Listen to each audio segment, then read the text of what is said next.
ಜನವರಿ 27ರಿಂದ ಪ್ರಾರಂಭವಾಗಿರುವಂತಹ SSLC ಪೂರ್ವ ಸಿದ್ಧತಾ ಪರೀಕ್ಷೆ ಹಿನ್ನೆಲೆ ಈಗ ಮಂಡ್ಯ ತಾಲೂಕಿನ ಸುನಗಹಳ್ಳಿ ಮತ್ತು ತಗ್ಗಹಳ್ಳಿ ಗ್ರಾಮ ಸರ್ಕಾರಿ ಪ್ರೌಢಶಾಲೆಯಲ್ಲಿನ ಪರೀಕ್ಷಾ ಕೇಂದ್ರಗಳಿಗೆ ಜಿಲ್ಲಾ ಪಂಚಾಯತ್ನ ಸಿಇಒ ನಂದಿನಿ ಅವರು ಭೇಟಿ ನೀಡಿ ಪರಿಶೀಲನೆಯನ್ನ ನಡೆಸಿದ್ದಾರೆ. ಶಾಲೆಗೆ ಭೇಟಿ ನೀಡಿದ ಸಿಇಒ ಅವರು ಮೊದಲನೆಯ ಪೂರ್ವ ಸಿದ್ಧತಾ ಪರೀಕ್ಷೆಯಲ್ಲಿ ಫಲಿತಾಂಶ ಕಡಿಮೆಯಾಗೋಕೆ ಕಾರಣಗಳೇನು ಎಂಬ ಬಗ್ಗೆ ಶಾಲೆಯ ಮುಖ್ಯೋಪಾಧ್ಯಾಯರಿಂದ ಮಾಹಿತಿಯನ್ನ ಪಡೆದ್ರು. ಮುಖ್ಯ ಪರೀಕ್ಷೆಗೆ ಇನ್ನೂ ಕೆಲವೇ ದಿನಗಳು ಬಾಕಿ ಇದೆ.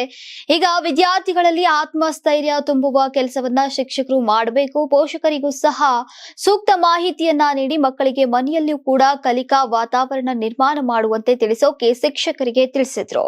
ಇನ್ನು ಕಲಿಕಾ ಮಿತ್ರ ಪರೀಕ್ಷಾ ಮಾರ್ಗದರ್ಶಿ ನೀಡಿದಂತಹ ನಂತರ ವಿದ್ಯಾರ್ಥಿಗಳು ಪರೀಕ್ಷೆ ಎದುರಿಸೋಕೆ ಸ್ವಲ್ಪ ಅನುಕೂಲವಾಗಲಿದೆ ಹಾಗೂ ಸಿಎಸ್ಆರ್ ಅನುದಾನದಡಿ ನೀಡಲಾಗಿರುವಂತಹ ನೋಟ್ಬುಕ್ ಗಳನ್ನ ಬಳಕೆ ಮಾಡಿಕೊಂಡು ವಿದ್ಯಾರ್ಥಿಗಳಿಗೆ ವಿಶೇಷ ತರಗತಿಗಳನ್ನ ನಡೆಸಿ ಈಗ ಹೆಚ್ಚಿನ ಅಭ್ಯಾಸ ಮಾಡಿಸೋಕೆ ಈಗ ಸಹಾಯಕವಾಗಿದೆ ಅಂತ ಶಿಕ್ಷಕರು ಕೂಡ ಮಾಹಿತಿಯನ್ನ ನೀಡಿದ್ರು.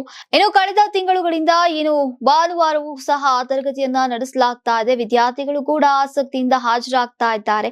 ಆದ್ರೆ ಹಲವು ವಿದ್ಯಾರ್ಥಿಗಳು ಗೈರು ಹಾಜರಾಗ್ತಾ ಇದ್ದು ಸದರಿ ವಿದ್ಯಾರ್ಥಿಗಳ ಪೋಷಕರಿಗೂ ಈ ಬಗ್ಗೆ ಮಾಹಿತಿಯನ್ನ ನೀಡಲಾಗ್ತಾ ಇದೆ ಅಂತ ಶಿಕ್ಷಕರೊಬ್ರು ತಿಳಿಸಿದ್ರು. ಇನ್ನು ಹಲವು ಬಾಲಕರು ಶಾಲೆಗೆ ಗೈರು ಹಾಜರಾಗ್ತಾ ಇದ್ದು ಹೀಗಾಗಿ ಫಲಿತಾಂಶ ಕುಂಠಿತವಾಗ್ತಾ ಇದೆ ಅಂತ ಶಿಕ್ಷಕರು ಮಾಹಿತಿಯನ್ನ ನೀಡಿದ್ರು.